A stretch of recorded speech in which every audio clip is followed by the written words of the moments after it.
يوم ينفخ في الصور فتأتون أفواجا وفتحت السماء فكانت أبوابا وسيرت الجبال فكانت سرابا صدق الله العظيم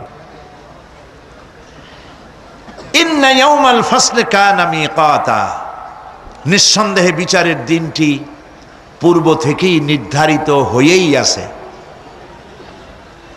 ইয়াউমা ইউনফাখু ফিস-সূরি ফাতা'তুনা আফওয়াজা, যেদিন সিংহায় ফুঁক দেওয়া হবে তখন তোমরা দলে দলে বেরিয়ে আসবে।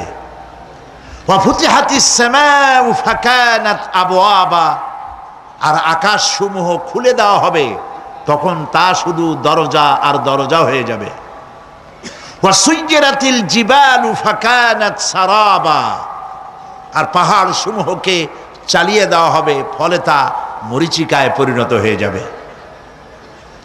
তেলাওয়াতকৃত আয়াতের এই হচ্ছে তরজমা।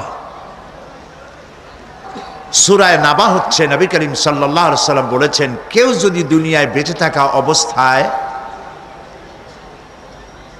পরকালীন দৃশ্য চোখে দেখতে চায় সেজন্য সূরা আন-নাবা, সূরা আল-মুরসালাত, সূরা আন-নাজিআত, সূরা আল-ইনফিতার,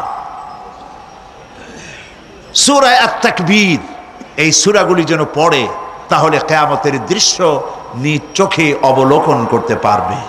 সুবহানাল্লাহ বলেন। পরকালীন জীবন সম্পর্কে কোরআন যেসব যুক্তি পেশ করেছে তা হলো আল্লাহর এসব কিছুই বিচক্ষণতার বাইরে ছিল না, লক্ষ্যহীন এবং নিরর্থক নয়।